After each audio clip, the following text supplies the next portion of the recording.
क्या आपने कभी सोचा है कि भगवान राम के जन्म के समय आकाश में कौन कौन से चमत्कार हुए थे? क्यों उस दिन देवता स्वयं पृथ्वी पर उतर आए थे? यह कथा बहुत प्राचीन और अद्भुत है। बहुत समय पहले धरती पर अधर्म और राक्षसों का अत्याचार बढ़ गया था। सबसे शक्तिशाली राक्षस रावण, जो अपनी शक्ति पर घमंड में देवताओं और ऋषियों को परेशान करते थे। तब सभी देवता मिलकर भगवान विष्णु के पास गए और प्रार्थना की, प्रभु पृथ्वी को राक्षसों से बचाइए। तब भगवान विष्णु ने कहा, मैं मनुष्य रूप में जन्म लेकर अधर्म का नाश करूंगा। उस समय राजा दशरथ अयोध्या के राजा थे, लेकिन उनके कोई संतान नहीं थी। उन्होंने पुत्र प्राप्ति के लिए पुत्र मोक्षी यज्ञ करवाया।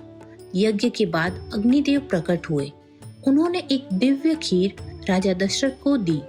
राजा ने वह खीर अपनी तीनों रानियों कौशल्या, कैकेयी, सुमित्रा को दे दी।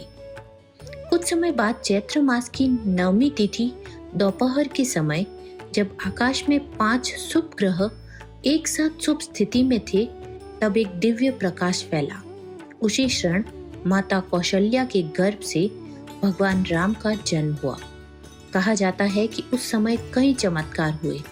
आकाश से फूलों की वर्षा हुई, देवताओं ने दुदुम्बी बजाई, नदियों का जल और पवित्र हो गया।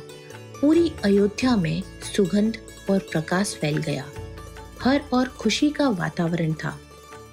रामनवमी इसलिए मनाई जाती है क्योंकि भगवान राम ने धरती पर धर्म, सत्य और मर्यादा की स्थापना की।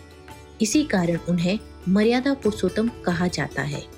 इस दिन लोग व्रत रखते हैं, रामायण का पाठ करते हैं। मंदिरों में भगवान राम का जन्मोत्सव मनाया जाता है। कहा जाता है कि भगवान राम का जन्म ठीक उसी समय हुआ था जब दोपहर के 12 बजे सूर्य सबसे तेज चमक रहे थे। यह शक्ति और धर्म के प्रकाश का प्रतीक माना जाता है।